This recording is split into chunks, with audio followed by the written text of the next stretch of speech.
I'm not saying how much the state of Dharmasthala is responsible should be a question. Okay, అయితే ఇక్కడ ప్రజలకు ఒకటి తెలియాల్సి ఉంది సార్. అంటే ఒక 2 విషయాలలో అనుమానాలు వ్యక్తం అవుతున్నాయి. ఎట్లా అంటే నిజంగా ఇంత అక్రమము ధర్మస్థలిలో జరిగిందా లేదా?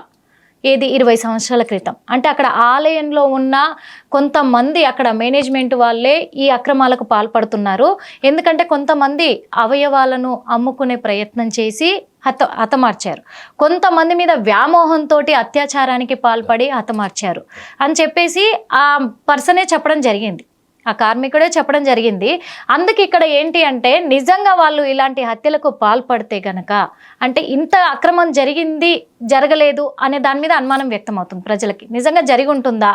ఒకవేళ జరిగి ఉంటే అప్పుడు భయంతో పారిపోయాడే అనుకుందాం.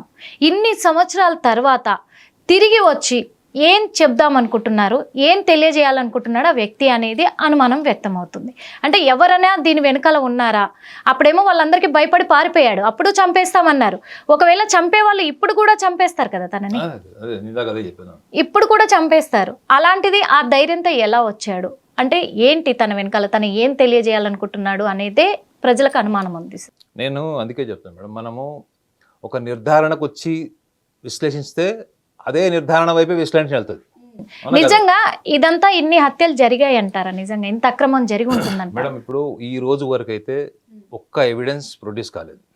ఒకవేళ అతను చెప్పిన ఎవిడెన్సెస్ అది ఏ కారణాల వల్ల చనిపోయారు అన్నది రేపు పొద్దున ఫోరెన్సిక్.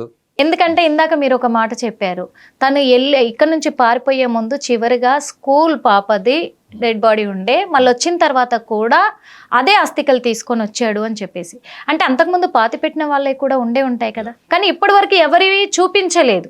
మనకు ఫోరెన్సిక్ డిపార్ట్మెంట్ కావచ్చు, ఇటు పోలీస్ డిపార్ట్మెంట్ కావచ్చు, ఎవరైనా సరే తను ఎక్కడైతే పాతి పెట్టారో ఏవి కూడా ఇంతవరకు మీడియా ముందుకైతే రాలేదు. మరి అందుకే ఇది జరిగి ఉంటుందా లేకపోతే ఓన్లీ ఒక పుకారు మాత్రమే అనుకోవచ్చా అనే విధంగా కూడా ఉంది. ఇప్పుడు దీనికి మీకు రూట్స్ ఒకటి చెప్తాను మేడం. మన సమాజంలో మీకు బ్లాక్ మ్యాజిక్ అనే పదం విన్నారా? క్షుద్ర పూజలు, క్షుద్ర శక్తులు ఇట్లాంటివి ఉన్నాయి కదా. చాలా మంది మీరు చూడండి, కృష్ణవంశీ గారిది ఒక సినిమా కూడా వచ్చింది అప్పట్లో. ఒక చిన్న పిల్లవాడిని కిడ్నాప్ చేసి ఏదో దీనికి బలిస్తాడు, ఒక పొలిటీషియన్ బలిస్తాడు. దాని మీద సినిమా అంతా ఆద్యంతం సినిమా అంతా ఆ ఒక పొలిటీషియన్ని బయటపెట్టడానికి జరుగుతుంది. సో దాని వెనక పోలీస్ డిపార్ట్మెంట్ సపోర్ట్ ఉండడం, హీరో గ్యాంగ్ అంతా కష్టాలు పడడం అంతా ఉంటుంది. ఇక్కడ మెయిన్ గమనించాల్సిన విషయం ఏంటి తెలుసా మేడం, ఈ క్షుద్ర పూజలు చేసేవాళ్ళు ఎవరైనా వీళ్ళ కళ్ళు తీసేశారా, వీళ్ళ ఆర్గన్స్ తీసేశారా, ఇలాంటి చేయడం వల్ల ఎవడి క్షుద్ర పూజల థియరీ వాడికి ఉంటుంది మేడం. ఇలానే చేస్తారు, పర్టికులర్ ఫార్మాట్ ఇంతే ఉంటుంది, దాని సిస్టమ్ ఇట్లా ఉంటుందని అది ఉండదు. సో ఎక్కడో చంపేసి తీసుకొచ్చిన వాళ్ళని ఈ పుణ్యక్షేత్రం దగ్గర పూడిస్తే వీళ్ళకి ఇంకా శక్తులు వస్తాయా అన్న కోణంలో కూడా పూడ్చుండొచ్చు కదా. ఓకే, అంటే అక్కడ ఇవి కూడా జరుగుతాయి. చాదస్తకుడికి మూర్ఖుడికి మనం ఏం చెప్పలేం. వాడు కూడా గురువు చెప్పాడని చెప్తాడు. అరే గురువు చెప్తాడు అన్నమాట, నువ్వు ఒక బాలికని, అంటే మైనర్ బాలిక కాదు, చిన్న బాలిక, ఒక 12 సంవత్సరాల పాపని అనుకోండి, తీసుకెళ్ళి ఆ అమ్మాయి కన్య అయితే నీకు ఇంకా శక్తులు వస్తాయి. ఈ నగ్న పూజలు ఇవన్నీ సభ్య సమాజంలో చూస్తున్నాం. చాలా చదువుకున్న వాళ్ళు, రాజకీయ నాయకులు, ఎలైట్ పీపుల్ కూడా ఫాలో అవుతున్నారు. ఇది దౌర్భాగ్యం. మీరు ఓల్డ్ సిటీకి వెళ్ళండి, ఓల్డ్ సిటీలో శైతాన్ అని చెప్పేసి మీకు వాటర్ తాగిపించి మీరు మళ్ళీ అదే పాప నోట్లోంచి వాటర్ కక్కిస్తే ఒక బ్లాక్ కలర్ది స్టోన్ బయటకు వస్తుంది, శైతాన్ బాహార్ ఆగా అని చెప్తారు, అంటే లోపల ఉన్న శైతాన్. అదే కమ్యూనిటీ వాళ్ళు, ముస్లిం ఫ్రెండ్స్, నాకు షియా ముస్లిమ్స్ ఉన్నారు, సున్నీ ముస్లిమ్స్ ఉన్నారు, వాళ్ళు చెప్తారు అంతా బోగస్ అని చెప్తారు. నాకు వాళ్ళ స్నేహితులు చెప్తారు అది బోగస్, వెళ్ళొద్దని చెప్తారు. సో ఇప్పుడు ఎవడి సిద్ధాంతం వాడుకున్నప్పుడు ఇందులో ఎన్ని హత్యలు, ఎక్కడో జరిగిన హత్యలు తీసుకొచ్చి ఇక్కడ పూడ్చి ఉండొచ్చు ఒక కథనం. క్షుద్ర పూజలు, ఈ బ్లాక్ మ్యాజిక్ సంబంధించినవి మైనర్ బాలికలు లేదా కన్యగా ఉన్నవాళ్ళు, ఇట్లాంటి వాళ్ళని చంపితే మీకు చాలా సినిమాలు చూసాడు, కన్య బాలిక. ఇప్పుడు చూడండి జగదక వీరుడు అతిలేక సింధలో ఒక డైలాగ్, చాలా ఫేమస్ డైలాగ్ అది. సో ఎందుకు కన్య అన్నప్పుడు ఇప్పుడు ఏ రాజకీయ నాయకుడు చేశాడా, లేకపోతే ఎవరైనా ఒక సంఘ సంస్కర్త చేశాడా, లేకపోతే ఇంకెవడైనా చేశాడా, దాని వెనక ఎవరున్నారు ఇవాళ అంటే మాత్రం దీని వెనక ఈ కాన్స్పిరసీ యాంగిల్ కూడా ఒకటి చూడాలి మేడం. ఎక్కడెక్కడ ఇప్పుడు మీరు ఇక్కడ సికింద్రాబాద్ మీరు ఎప్పుడన్నా క్లాక్ టవర్ దగ్గరికి వెళ్ళారా? అక్కడ రాత్రి ఎప్పుడన్నా చూసారా మీరు? ఇప్పుడు సంగతి తెలియదు కానీ 100 మంది అక్కడ పడుకుని ఉంటారు మేడం. మీరు రాత్రి నిద్ర షెల్టర్ లేక అక్కడ పడుకుని ఉంటారు. వాళ్ళందరి మీద వాళ్ళ లోకల్ నేటివ్ ప్లేస్లో మిస్సింగ్ కంప్లైంట్స్ లేవా? ఖచ్చితంగా. దీని మీద ఒక ఆర్టికల్ డెక్కన్ క్రానికల్ వచ్చినప్పుడు నా ఒపీనియన్ కూడా తీసుకున్నాను మేడం. ఇలా ఎందుకు చేస్తారు, రన్ అవే ఫ్రమ్ హోమ్, అంటే ఇంట్లో నుంచి అలిగి వెళ్ళిపోయిన వాళ్ళు వీళ్ళందరూ. అసంతృప్తి కావచ్చు, ఆర్థిక స్తోమత లేకపోవడం కావచ్చు, రకరకాల కారణాల వల్ల వెళ్ళిపోయినప్పుడు అలాంటి వాళ్ళలో ఆడవాళ్ళు కూడా ఉంటారు మేడం. గుర్తుపెట్టుకోండి. ఇంట్లో గొడవ పెట్టుకోను, లేకపోతే బాయ్ ఫ్రెండ్ నచ్చడను, లేకపోతే ఇంకో ఏదో కారణంతో కూడా వెళ్ళిపోయిన వాళ్ళు కూడా ఉంటారు. సో ఇట్లా అన్ఐడెంటిఫైడ్ అంటే వాళ్ళకి ఎక్కడైతే లోకల్గా వాళ్ళ మీద కంప్లైంట్స్ ఉంటాయి పోలీస్ స్టేషన్లో, ఏమని మా అమ్మాయి తప్పిపోయింది, మా అమ్మాయి వెళ్ళిపోయింది ఇంట్లో నుంచి, మా అబ్బాయి వెళ్ళిపోయాడు, మా ఆయన వెళ్ళిపోయి, ఇలా రకరకాలు ఉంటాయి. సో ఇందులో ఈ యాంగిల్ కూడా మనం ఇన్వెస్టిగేషన్ చేయాలి మేడం. ఈ యాంగిల్ ఏంటి, ఇందులో ఎంతమంది మహిళలు ఇప్పుడు రెండు మూడు కేసెస్ అక్కడ రేప్ కేసెస్ ఐడెంటిఫై అయినాయి, లోకల్ అక్కడ కంప్లైంట్ లాంచ్ చేసినప్పుడు వాటికి కొంచెం సిమిలారిటీస్ అన్ని దగ్గరగా ఉన్నాయి కాబట్టి అది లైమ్ లైట్లోకి వచ్చింది.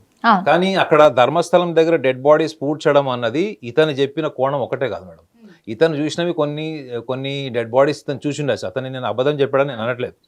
కానీ దానికి అతను నేను 200 శవాలు పూడ్చాను, 300 శవాలు పూడ్చాను అన్నప్పుడు he should be more honest. మీరు అది బరియల్ చేసినప్పుడు మీతో పాటు ఎవరున్నారు అది అవును, అక్కడ అతను చెప్పుంటే నేను అతన్ని డెఫినెట్లీ కొంత యాక్సెప్ట్ చేసేవాడిని. అదర్వైజ్ గుర్తుపెట్టుకోండి madam, emotionally unstable personality disorder అని చదవండి మీరు గూగుల్లో ఒకసారి. ఒక భావోద్వేగాల మీద నియంత్రణ లేడు వాడు ఊహించుకున్న కథ, వాడు చెప్పాలనుకున్న కథ వాడి కోణంలోనే చెప్తాడు తప్ప మీరు దాన్ని ఎన్ని చెప్పినా మళ్ళీ వాడు అదే ఎమోషనల్ ప్లాట్ఫామ్కి వస్తాడు తప్ప. ఇప్పుడు అతనికి ఇంకా లేదు, నేను పలానా ఎక్స్తోని పలానా వై కూడా నాతో పాటు టీమ్గా ఉన్నప్పుడు కావాలంటే మీరు వెళ్ళి వాడిని కూడా అడగండి, వాడు కూడా చెప్తాడు, వాడు కూడా ఇందులో సూత్రధారి పాత్రధారి అని చెప్పచ్చు కదా. అది చెప్పట్లేదు, అది చెప్పకుండా ఇవన్నీ చెప్తున్నాను, మిగతా ప్లాట్ఫామ్ అంతా రెడీ చేస్తున్నాను. ఓకే, అంటే తనతో చెప్పిస్తున్నారు అని ఒక విధంగా నేను మీ గతంలో కూడా మేడం మీరు ఒకసారి చూసుకోండి, మనకి ముత్యాలమ్మ టెంపుల్లో విగ్రహాల ధ్వంసం జరిగినప్పుడు అఘోరిని పట్టుకొని మోర్ దాన్ 10,000 వీడియోలు చేశారు. అవునా, అందులో నా ఒపీనియన్ కూడా నేను ఫస్ట్ డే చెప్పాను, ఏంటంటే ఇతను అఘోరి కాదు తెలంగాణ టపోరి అని చెప్పాను. మీకు అందులో ఉంటుంది చూడండి. కారణం ఏంటంటే వాళ్ళ ఫాదర్ మదర్ ఒపీనియన్ చూశాను నేను, వాళ్ళ బ్రదర్స్ది వాళ్ళ కొలీగ్స్ది ఒపీనియన్ చూశాను నేను. సో అతను చెప్పినటువంటి కారణాలు కూడా మ్యాచ్ కాలేదు. కానీ మీ విచిత్రం ఏంటంటే దానికి ప్రేరేపింపబడినటువంటి వ్యక్తులు, అందులో ఎవరైతే ఒక ముస్లిం ఎవరైతే ఆ విగ్రహాన్ని ధ్వంసం చేసినటువంటి వ్యక్తి, ఆ వ్యక్తి ఏ వీడియోలు చూసి ఇన్స్పైర్ అయ్యాడు, జాకీర్ నాయక్ వీడియోలు చూసి ఇన్స్పైర్ అయ్యాడు. అవునా, ఆ జాకీర్ నాయక్ మీద చర్చ జరిగిందా మన మీడియాలో. ఆ వ్యక్తులు అంతకుముందు అక్కడ దగ్గరలో ఉన్న ఒక హోటల్ కూడా గవర్నమెంట్ సీజ్ చేసింది. ఆ హోటల్కి వచ్చినటువంటి వ్యక్తులు ఆ సెమినార్ పేరు మీద అక్కడ ఒక ప్రొవకేటివ్ కాన్వర్జేషన్ జరిగినాయి. దాని ఇంపాక్ట్ ఇక్కడ ముత్యాలమ్మ టెంపుల్ మీద పడింది అన్నప్పుడు ఆ వ్యక్తి ఎవడైతే కొట్టాడు చూడండి మేడం, వాళ్ళు అమాయకులు ఉంటారు తెలుసా మీకు. ఇప్పుడు ధర్మపరంగా చూసినా నా ధర్మంలో నేను కొలిసి అమ్మవారి విగ్రహం పగలగొట్టాడు, ఇది భావోద్వేగం, కోపం. కానీ వాడిలో అమాయకత్వం ఏంటంటే వాడు ఎవడదో వీడియో చూసి ఎవడో చెప్పిన విషయం విని ఎవడో పలానా వాడు ప్రొవొకేషన్ చేశాడు, నువ్వు ఈ పని చేస్తే నీకు పుణ్యం వస్తుందనో లేకపోతే నువ్వు స్వర్గానికి వెళ్తావని చెప్తే వాడు బతికుండే వరకు పోలీస్ స్టేషన్ జైల్లో ఉండాలి కదా మేడం. వాడు క్రైమ్ చేస్తే వాడు అది ఆలోచించకుండా వాడు డైరెక్ట్గా క్రైమ్ చేశాడు అంటే వాళ్ళని అంటారు madam emotionally unstable personality people అని. సో ఇప్పుడు ఇతనికి అలాంటి లక్షణాలు లేవని ఎవరైనా సైకాలజిస్ట్ని అడగండి మీరు. అసలు మీడియా ఇంతవరకు ఒక సైకాలజిస్ట్ ఒపీనియన్ తీసుకోవాలి మేడం, వెరీ అన్ఫార్చునేట్. దీని మీద ఎంతవరకు ఏం చేస్తున్నామంటే మనము దీనివల్ల అయితే మనము ఐ క్యాచింగ్ న్యూస్ క్రియేట్ చేయగలుగుతాము, దీనివల్ల అయితే జనాలు చూస్తారో వ్యూస్ అదే చూస్తున్నాం తప్ప ఆ రూట్స్లోకి ఎందుకు వెళ్ళాం. మీరు ఒక జర్నలిస్ట్గా చెప్పండి మేడం, శ్రీదేవి గారు చనిపోయారు. అవునా, శ్రీదేవి గారిది మర్డరా సూసైడో చెప్పండి. మర్డర్. అది మర్డర్ అని చేస్తేనే జనాలు చూస్తారని చేశారు మేడం. లాస్ట్కి ఏం తెలిసారు, అది మర్డర్ అని తెలిసారా, సూసైడ్ అని తెలిసారు. అది నాట్ సాల్వ్. సో ఏది పబ్లిక్ క్యాచింగ్ ఉన్నదాన్ని బట్టి మనం వెళ్ళకూడదు madam.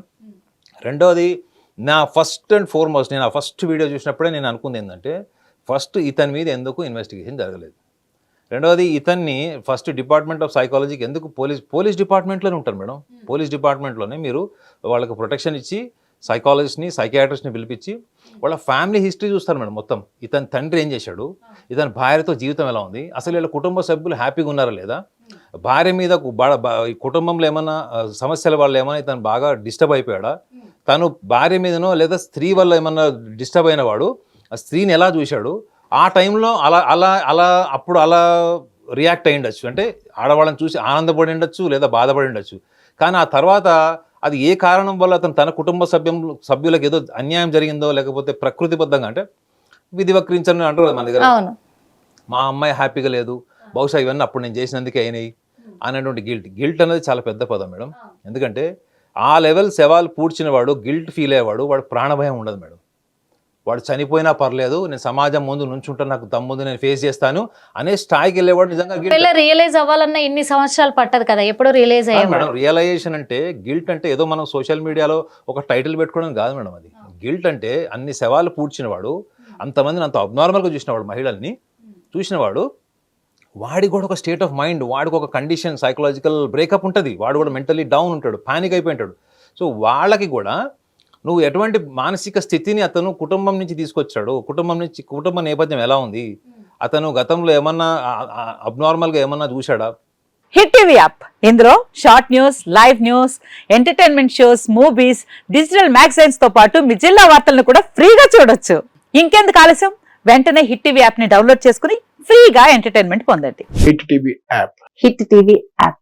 Please download Hit TV app. Hit TV యాప్ని ఫ్రీగా డౌన్లోడ్ చేసుకొని ఎంజాయ్ చేయండి. మీకు నచ్చిన ఎంటర్టైన్మెంట్ కోసం హిట్ టీవీ యాప్ ని ఫ్రీగా డౌన్లోడ్ చేసుకుని ఎంజాయ్ చేయండి. హిట్ టీవీ యాప్ని డౌన్లోడ్ చేసుకుని ఆస్వాదించండి, ఆశీర్వదించండి. ఇంతమంది సెలబ్రిటీలు హిట్ టీవీ యాప్ ని డౌన్లోడ్ చేసుకోండి అని చెప్తున్నారంటే ఎంత మంచి యాప్ ఆలోచించండి.